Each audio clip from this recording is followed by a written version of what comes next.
Good afternoon, everyone. Welcome inside Hotel McDonald in beautiful downtown Edmonton. Tom Gazzola alongside Jack Michaels for a special news conference today that we're pleased to have here on Oilers TV.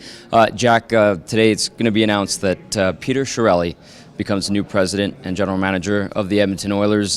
Just initial reaction to that, because to say it's a huge day for the organization, I think, is an understatement. Well, my initial reaction is the 180-degree reaction I would have had when Boston abruptly terminated Peter Chiarelli. In other words, what? He's had a great run. I mean, he had an unbelievable run with Absolutely. the Bruins. He was named general manager of the Bruins in 2006. As you know, Boston, look, the Bruins won the Stanley Cup in 2011 on the product of what? A big, heavy defense that could really lean on you. Yep. And Peter Chiarelli built that defense. I mean, he brought in guys like Bartkowski, drafted Krug, Seidenberg. I mean, he was the guy who was the architect of the big, bad Bruins that won the Stanley Cup in 2011. And then you saw the LA Kings kind of copycat what the Bruins kind of landscape was. So I have a tremendous amount of respect for what he did in Boston. He was also assistant general manager in Ottawa. So I mean, he's a seasoned guy. He's a bright guy. Went to Harvard. Right.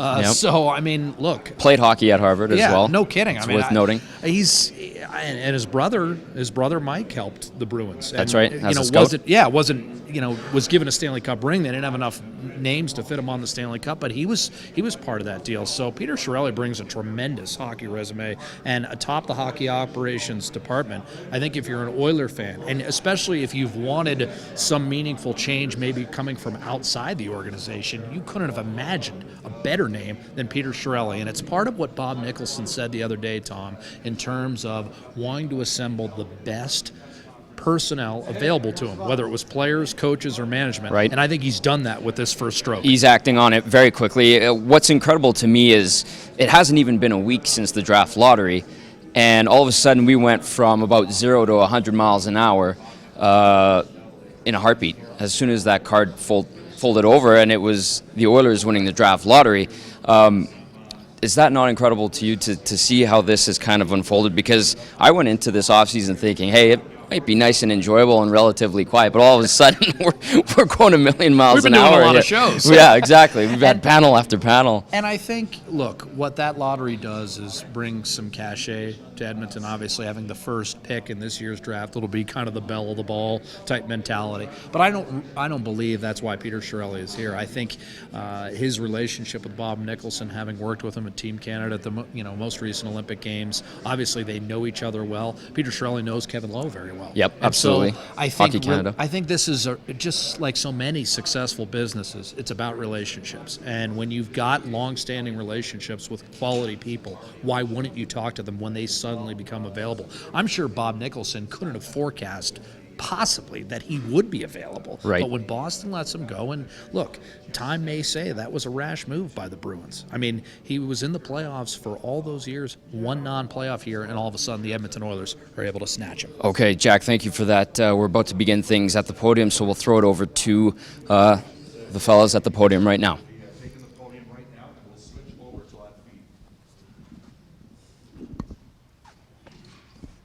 Good afternoon, everybody. Welcome to the Hotel McDonald here. My name is J.J. Rivera, I'm the Director of Communications with the Edmonton Oilers Hockey Club. Today, the Oilers Entertainment Group will be announcing significant changes to both the business and the hockey side of the operation. Before we get started, I'd like to just discuss our format for today. We'll begin with opening remarks from Oilers Chief Executive Officer and Vice Chair of the Oilers Entertainment Group, Mr. Bob Nicholson, as well as Mr. Peter Chiarelli. Following those remarks, we will open up to questions from the media from the floor. I'd like to ask anybody wishing to ask a question to put your hand up and wait for your cue, and when you're cued, please state your name and affiliation. Following the question and answer, we'll have a quick photo op on stage for the cameras with Bob and Peter, and then we'll break into scrums individually and some one-on-ones for our rights holders before we have to depart for a media conference call. I'd now like to turn things over to Mr. Bob Nicholson, CEO and Vice Chair of the Oilers Entertainment Group. Bob? Thanks a lot, JJ. And to Oiler fans, earlier this week I was able to address the media and all our great fans, and They said that we're working on a plan, and we'd roll that plan out when we felt it was the right time. And today is the first step of this plan, and I'm really excited about it. And I know the Oilers fans will embrace this first step, and will be a great step for us going into this hockey season. I want to first start, though, on the business side, and I want everyone to know that I've had lengthy discussions with Patrick LaForge last night and again today. And Patrick LaForge will be moving on, will not be with the organization, but I want to recognize what he's done over the last 15 to 16 years. He's had a huge contribution to this organization, and he's certainly going to be around. When we open up Rogers Place, we want him there. He's going to be there like a lot of the other great alumni Oilers. But when we look at the business side, we've got some great people stepping up to the plate here. We have Stu McDonald. Stu's been with us for a number of years, and we'll be focusing on the ticketing side, the revenue side, the marketing side. We have Daryl Bosencool, who's been in charge of the finances. He'll be working in the transition into the new building and operations. We have Bob Black, who is the person that has led Rogers Place and will be working on new business as we go forward. And there'll be a lot more announcements there with Rogers Place and everything else coming out of the building. That's going to be such an exciting time for downtown Edmonton and everything that the Cates Group has done in that area. And to change the focus to the hockey side that everyone's so excited about, and the person left of me here, Peter, I don't have to talk about what he's done in the National Hockey League. His record speaks for itself. He had great tender in Boston, going to the Stanley Cup twice, winning the Stanley Cup. And I really got to know Peter a few years ago, and I'm going to tell you a little bit of how we got introduced, because it starts to roll out the type of person Peter is. And we were also successful in 2010 Olympics, and when I went to Steve Yzerman to see if he wanted to lead that great management group, he said, yes, I really want to do that, and gave me all the reasons how we're going to be that much better in Russia than we were in Vancouver, and that did come true. But the one thing he said, Bob, I want to add a voice. We have a great group, but I want a person to bring in new ideas into this group. And I went, Steve, you know, we've got a pretty good group. It's been a great group. We've won. And he convinced me to bring in Peter Chiarelli.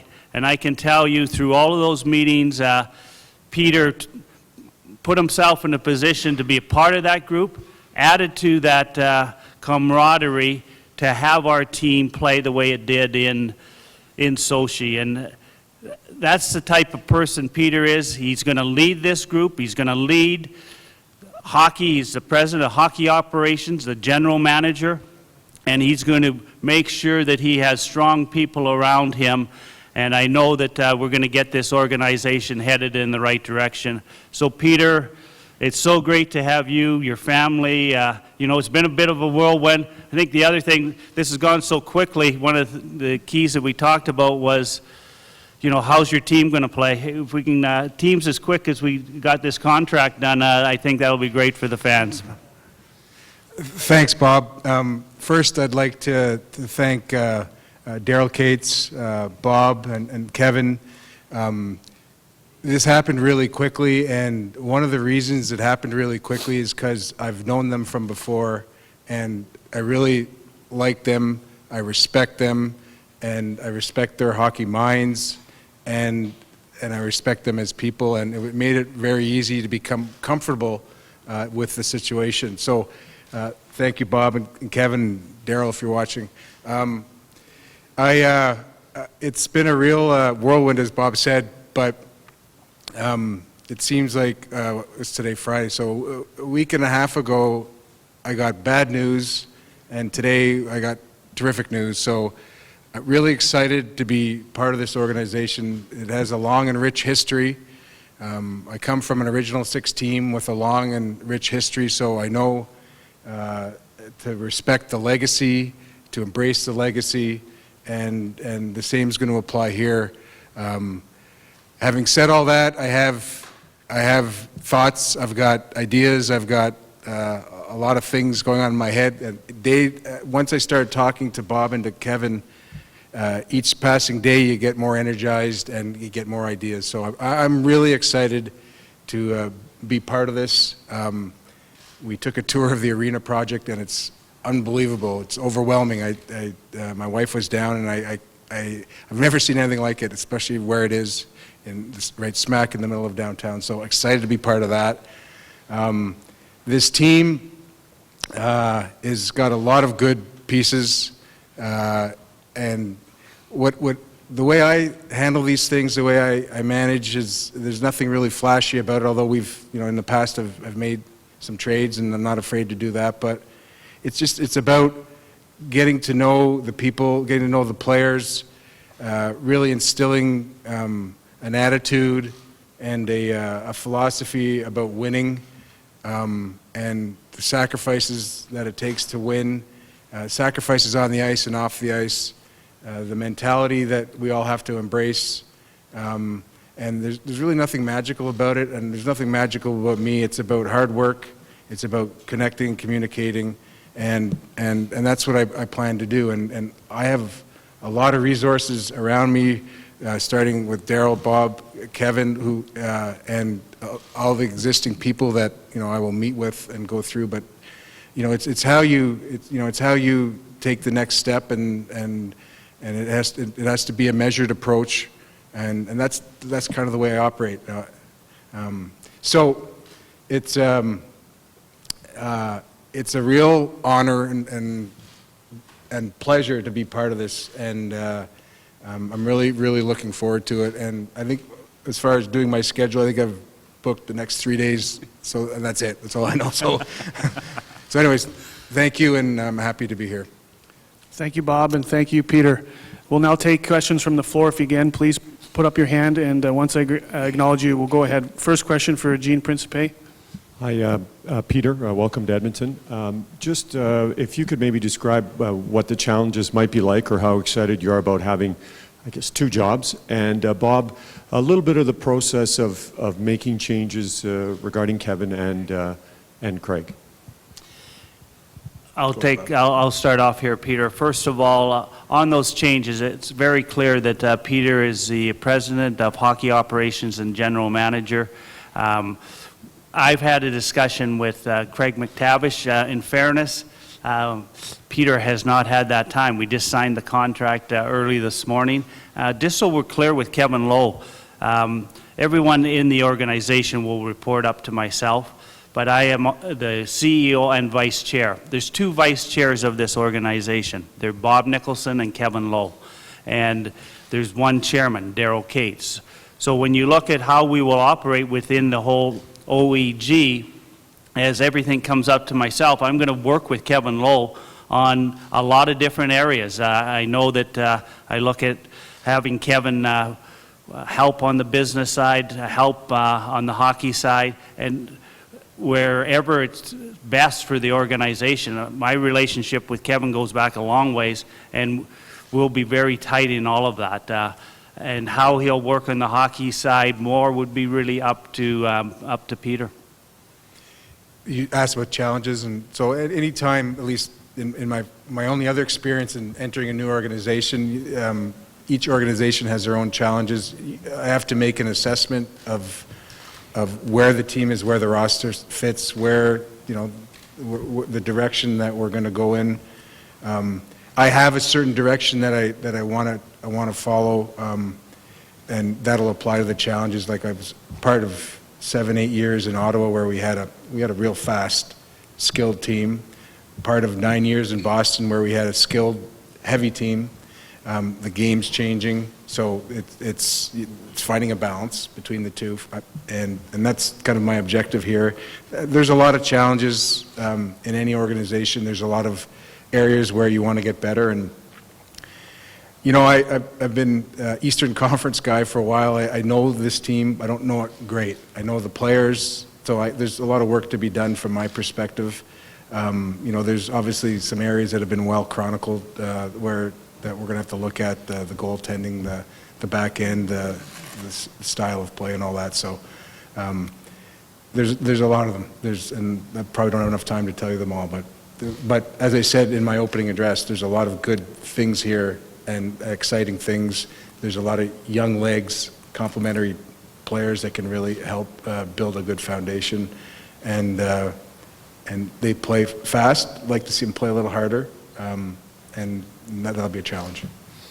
Ryan and then John. Just for clarification, Bob, if you can, just on Mac T, is he still with the organization or not? Is that to be determined yet? And then just a quick follow-up for Peter after, if I can.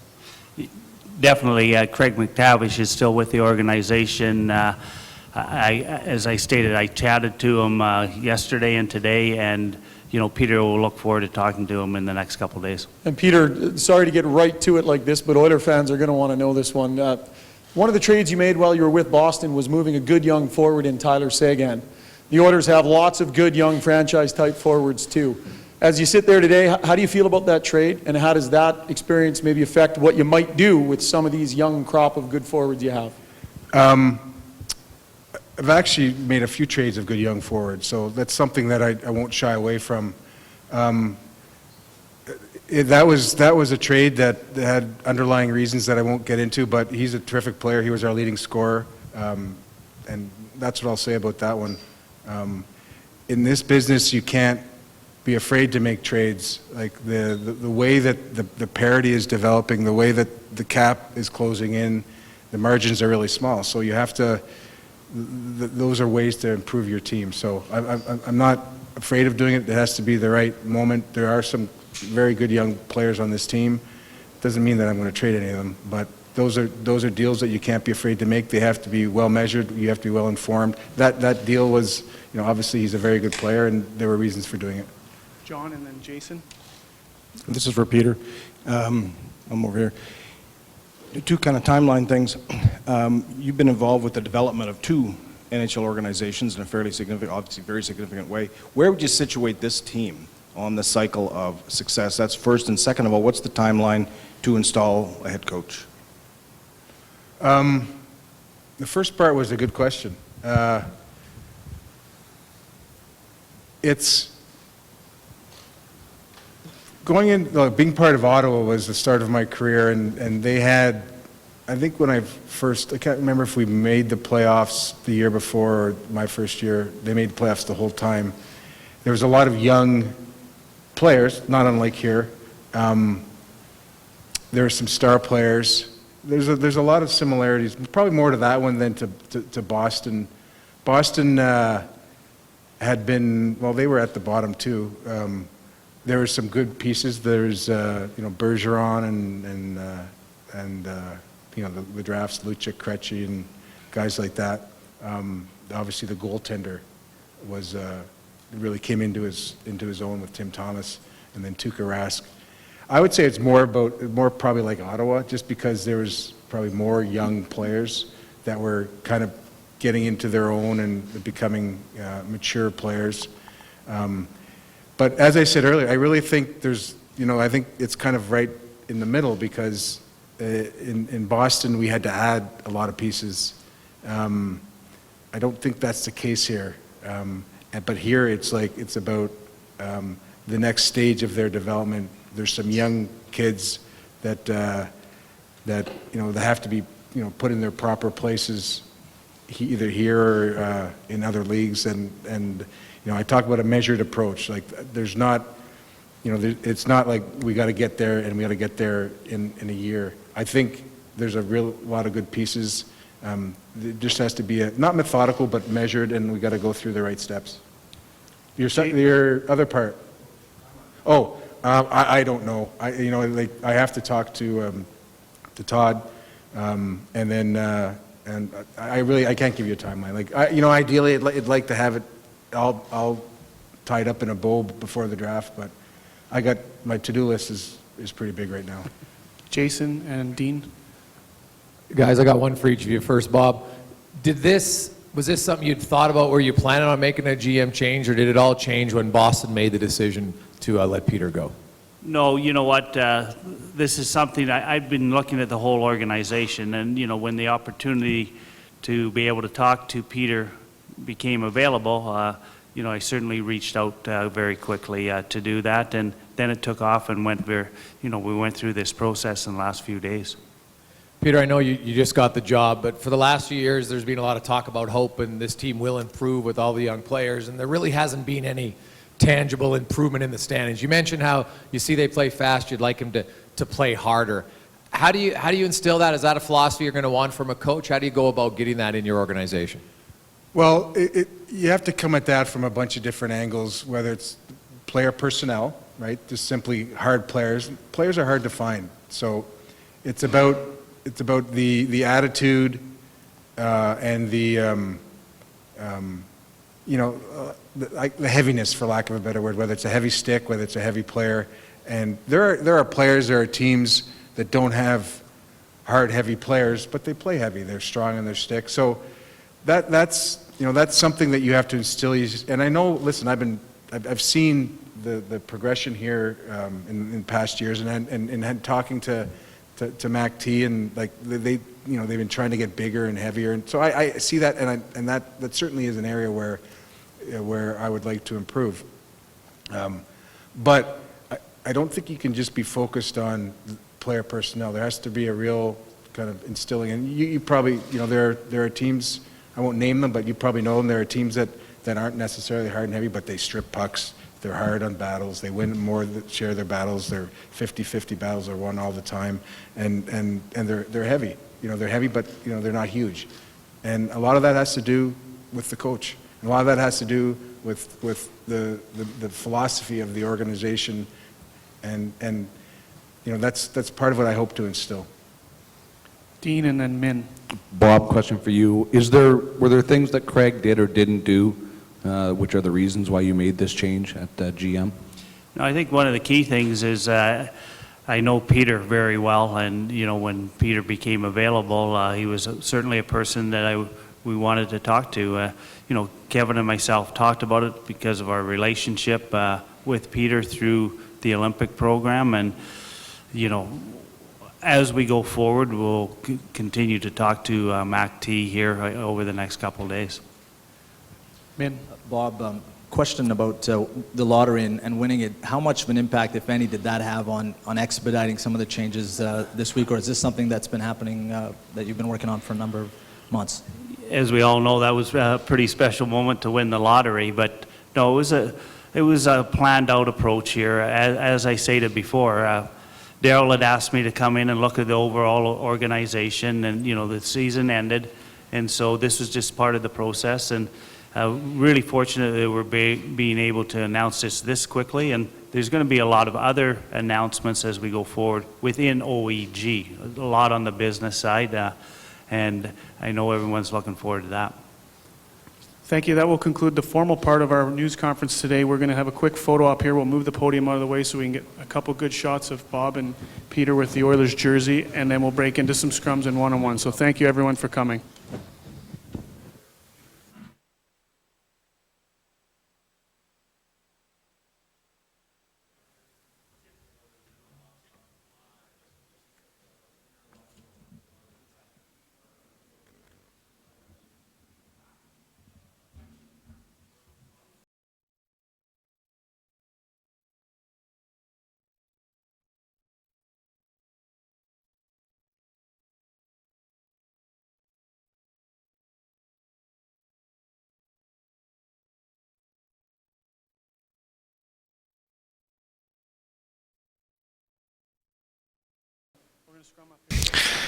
Now I'm going to blow off.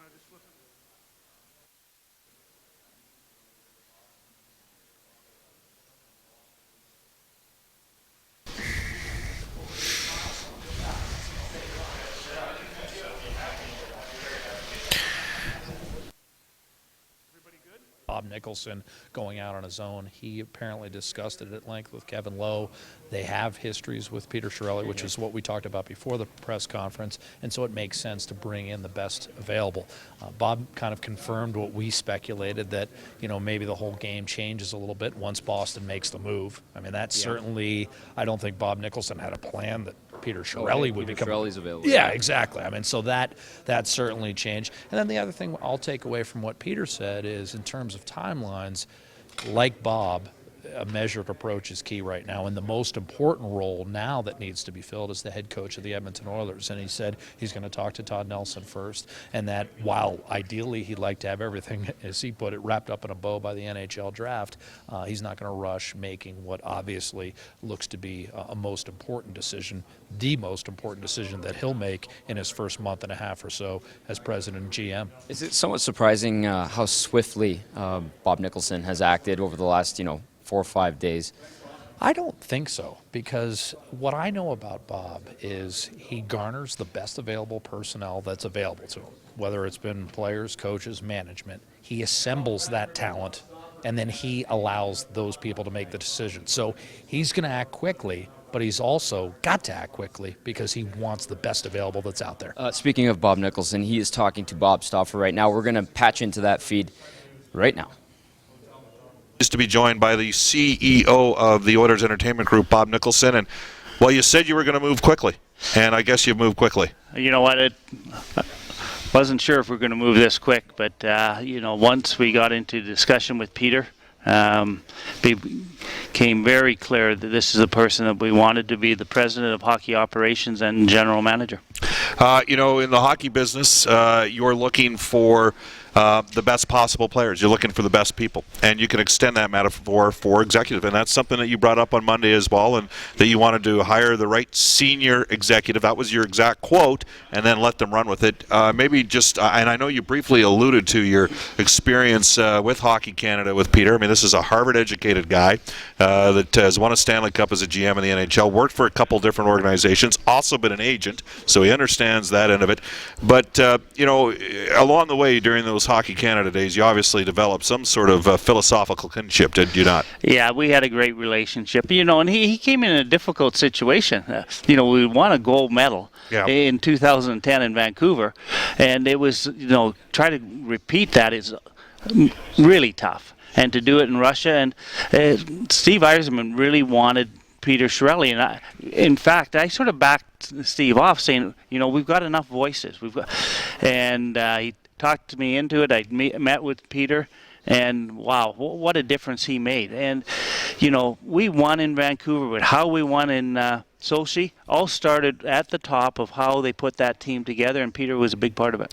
Well, arguably the most dominant Canadian performance ever at an international level. I mean, 17 goals, 4-3 against, and I forget which pundit it was in the United States, one of the top news guys, said losing to Canada, the U.S. shouldn't feel bad. Losing to Canada in the gold is like losing to Bruce Springsteen in The Voice. So spoke volumes that we're back. So you know what? You've got the back-to-back gold medals, but this is a different challenge, isn't it, Bob? When you look at it, and it's like, there's 30 NHL organizations looking for the best people and looking for the best players and looking for the ultimate prize. When you're with Hockey Canada, you got to have the best players on the planet to pick from. It's more challenging. And is that part of the reason also you felt you needed to step up right away and capitalize on the opportunity that was there once Peter became available? Yeah, there's no question. Like, we weren't out on any big search, but when Peter became available, I said he's one of the best people in hockey in the National Hockey League. You just look at his record. So when those people become available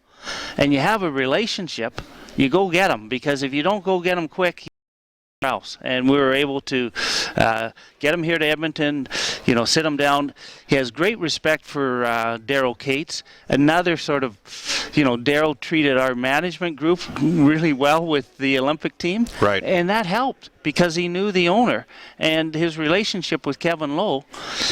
So he came in, and not too many situations are you going to sign a guy like Peter Chiarelli in this short a time. And Peter's already ready, and we're going to Kelowna tonight to start watching some junior games. Go see Leon Draisaitl, who represented by Larry Kelly, a man years ago that Peter used to work for. It's funny how that business works out. It's really tight in hockey for sure. You got an extra spot on the plane? Hey.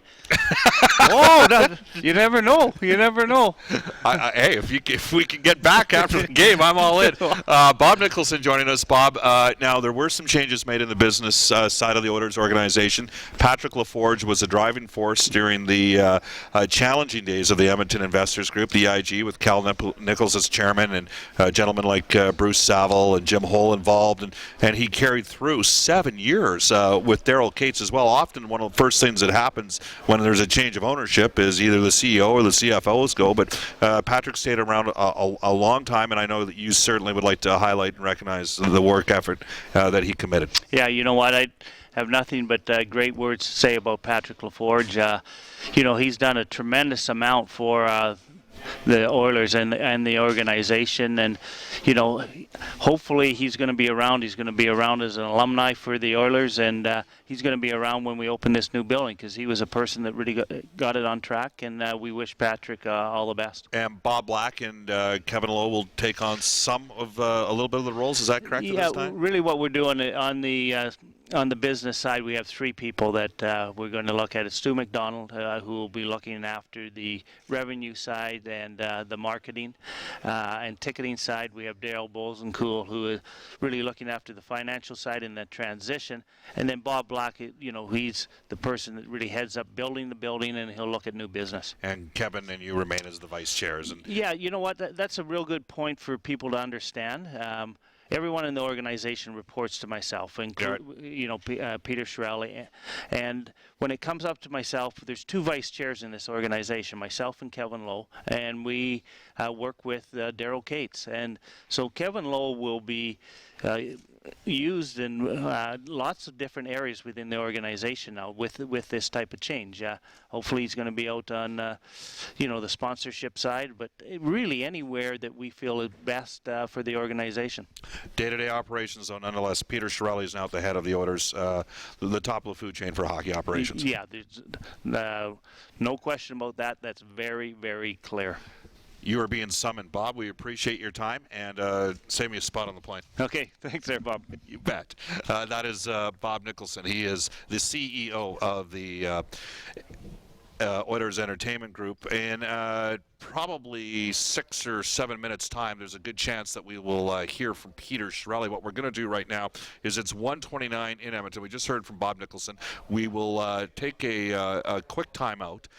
We will, because of the flexibility of the situation, we're probably going to have Peter on maybe in 3 to 4 minutes. So we'll take a quick 2-minute break. We will not Heard from Bob Nicholson talking to Bob Stauffer on Oilers Now. Peter Chiarelli doing his first scrum as the president and general manager of the Edmonton Oilers. We were in there a little bit. What were you able to hear and catch? Well, mostly it's measured talk right now about the roster. He's not going to come out and make grandiose statements as far as trades he's looking at or players he likes, players he doesn't like. I mean, as you can imagine, it has been a true whirlwind for him the last 10 days. I mean, he said it best when he said, look, a week and a half ago I got bad news. Today I've got terrific news. But his to-do list is longer than you and I's on the weekend. I mean, trust me, he's got a ton of stuff to do.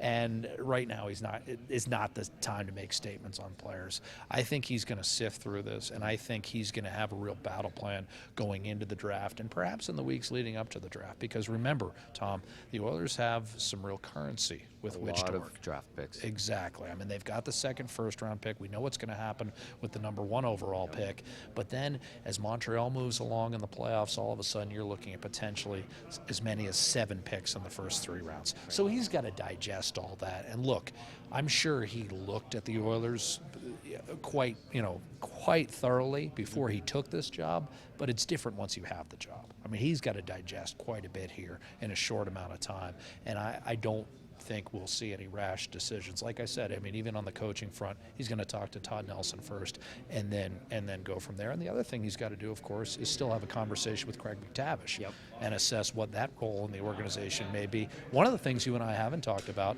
is Kevin Lowe's position in the organization. And that's Kevin Lowe shifting over to the business side. Kevin Lowe, he's vice chair. as He'll the second remain. vice chair. Yeah, exactly. But Kevin Lowe, he's the first ever draft pick by the Edmonton Oilers. Also worth mentioning that Patrick LaForge has also stepped down.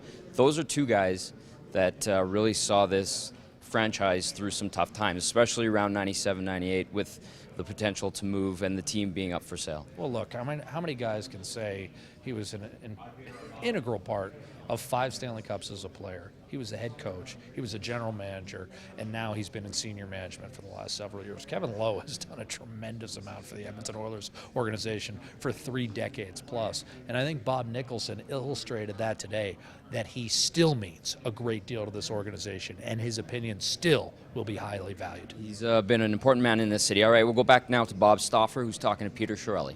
Mark Benning was there too, right? Yeah, then I hired, of course, Jim Benning. Yeah. And we drafted Matt Benning. There we go. In Boston. And some strong Edmonton connections. Yep.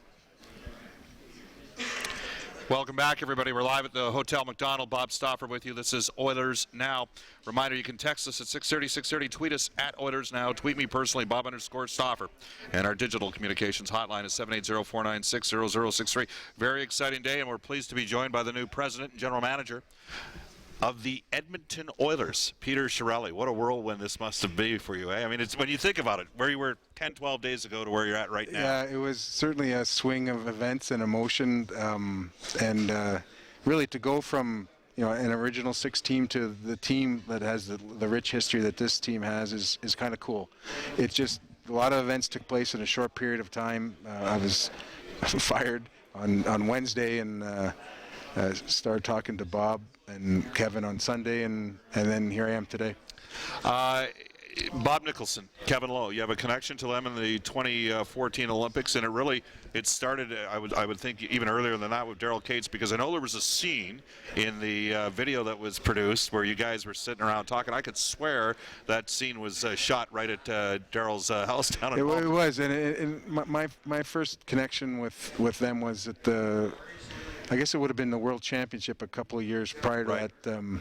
Bob had asked me to be part of the group, just so that and he had mentioned, we just want to see if we can work you into our group, and it was easy to work into the group. There's some real good hockey minds there, and so I helped out with that team, and then they asked me to be part of the Olympic management group, and we had a summit, kind of, so to speak. Or we just had meetings, like scouting meetings at Daryl's place in Palm Springs. Right. I think they had the video down there.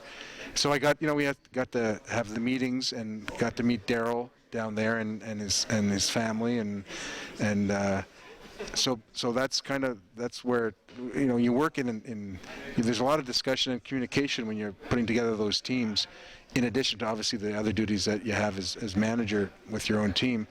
So you communicate and you talk, and it's a high-paced thing. You want to accomplish a lot of stuff in a short period of time. So you got to know everybody, and then of course you have the actual competition and the stuff leading up to it. It's high-stakes poker, because in Canada, if you don't win that, you're considered a failure. So it's or with you win, or win. Yeah. That's the way it works. So when you're under those kind of circumstances with a group, you get to know the people, and you get each other's backs, and you just work hard together in one goal. And that's where I got to know Bob, and of course I knew Kevin before from in my time as manager. And it's interesting because, when we think of coaches, we think they got to touch the bases. They go up through juniors and maybe to the American Hockey League and NHL.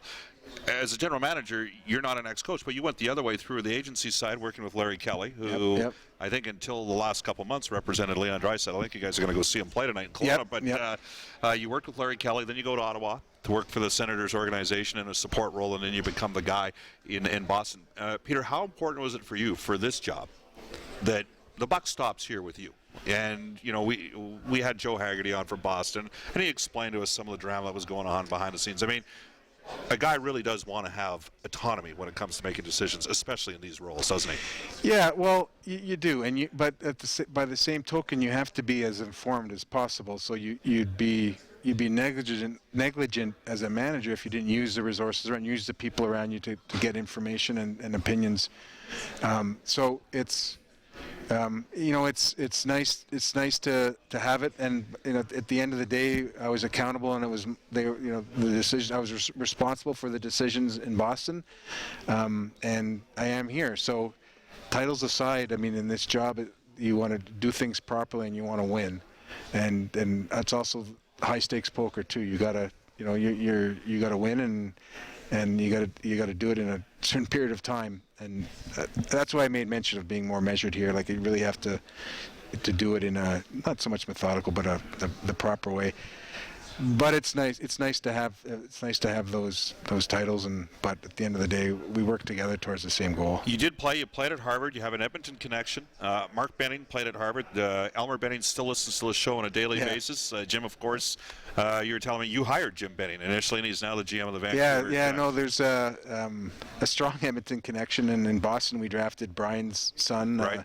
He plays at Northeastern, and I went to school with Mark. And that's where I got to know the Bennings, and of course, I'd seen Jim along the way, and when I was in Ottawa, and terrific hockey guy, and so we obviously got together in Boston, and Mark Carney too. Right. I went to. He was a goalie, wasn't he? Went to college with. Yeah.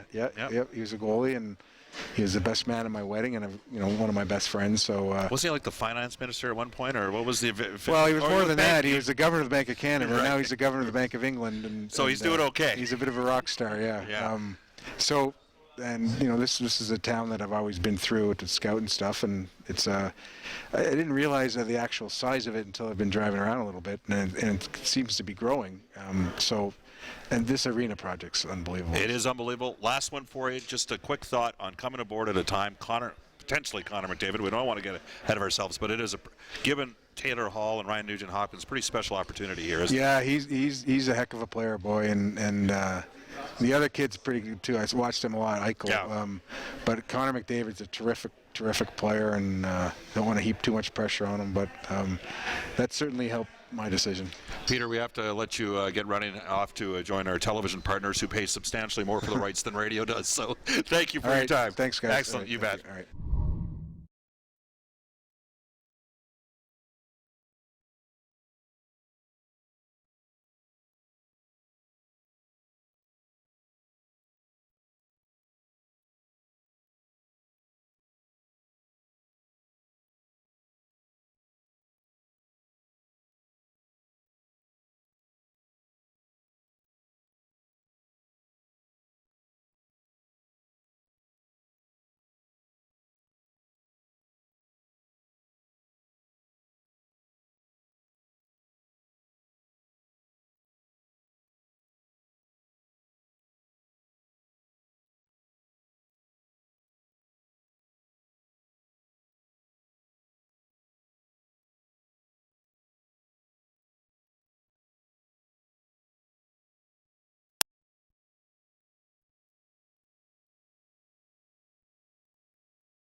Can you believe it?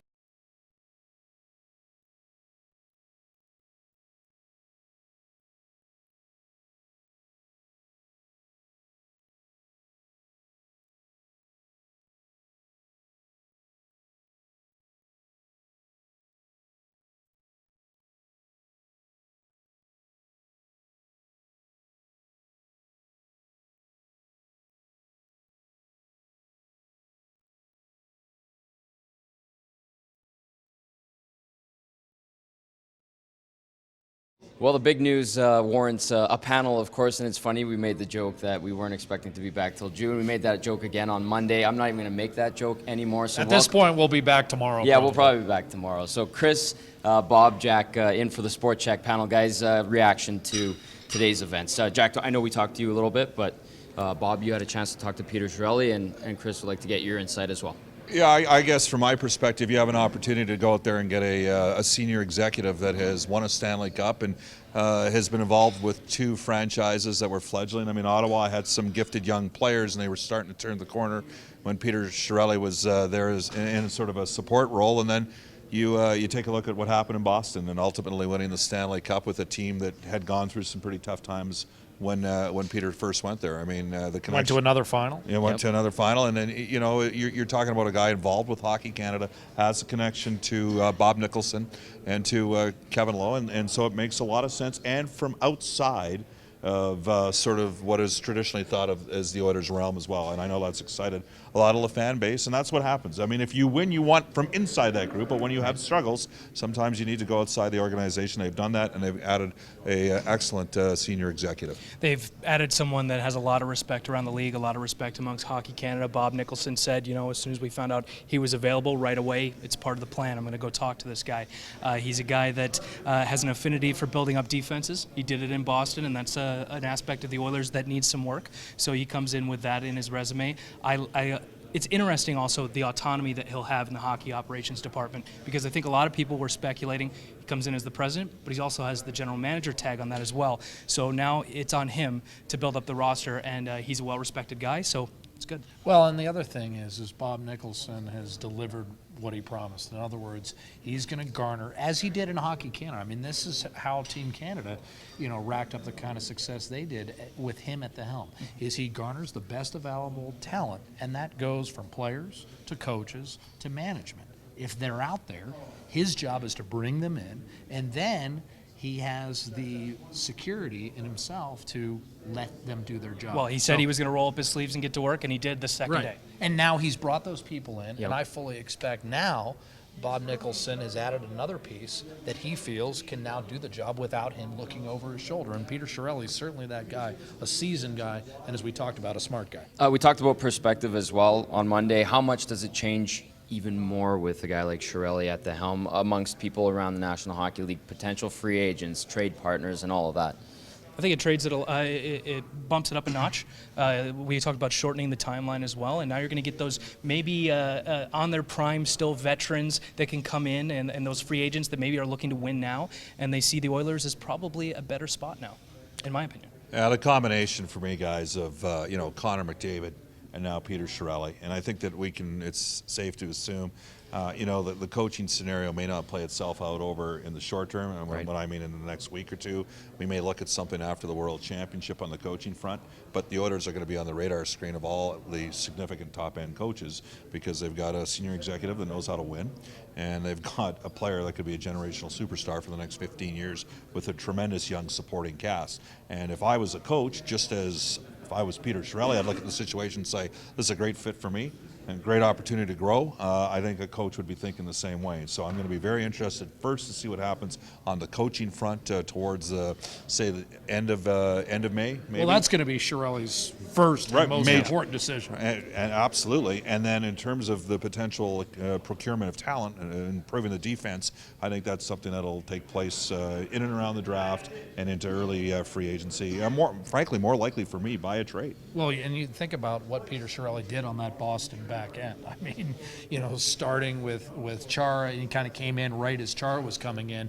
But if you take a look at what he's done, he's the guy who found Torrey Krug. He's the guy who drafted Dougie Hamilton, Dennis Seidenberg, Adam McQuaid. These are all guys that made Boston a difficult team to play against and a two-time Stanley Cup finalist. Do you like the way he kind of just didn't skirt around anything up there? He said, the defense, the goaltending, and some other things I need to take care of, and without just, letting it sit in the background and linger. He just went after it a little bit. He seems like a pretty open guy. Like he's going to tell you what he needs to do, and he's going to be a straight shooter. And I think that's going to be good. It works with the players as well. They like to have somebody above them that tells them exactly what they're thinking so that they can go about their business. And I think that was pretty refreshing. This is also the organization that had the worst goals against average and the worst save percentage in the NHL. So it's pretty obvious there's glaring needs in the back end, and that they've got younger, skilled offensive players up front. So it doesn't surprise me in the least. He played a role in finding Tuukka Rask. Yeah. I mean, there's another piece that That was the Oilers that was a certainly need. lopsided trade. So I mean, look, I think the most important thing, though, is, as Bob said, now there's a little time in terms of player decisions. I think the coaching comes next, and then players. I mean, the other thing I took away from what he said is, look, I got a lot to digest here. I mean, it's one thing to look at the team while you're interviewing for the job. He's now got to, as Chris said, roll up his hands and get it dirty a little bit and determine exactly what he wants to do personnel-wise. I don't think we're going to see any rash decisions in that regard for a while. Okay, is it safe to say that maybe we're heading into a new era in the Oilers franchise here? Or are we jumping to conclusions? How safe do you need to be? Well, I mean, like... Way to go out on a limb there. Yeah, I guess. Nice work, Tips. Thanks. One thing we forgot to mention and touch on Thanks, in this Bob. one was that he said several times he's not afraid to make trades. Right. And that he'll wait to see if it's the right thing to do, but he's not afraid. Once again, refreshing, in your face, this is what I'm going to do. I like it. Okay, so a huge day for oil country in general as the Oilers make it official. Peter Chiarelli is the president and general manager of the club. Look forward to seeing what he has in store and look forward to talking to you guys, I'm sure, in a couple of days.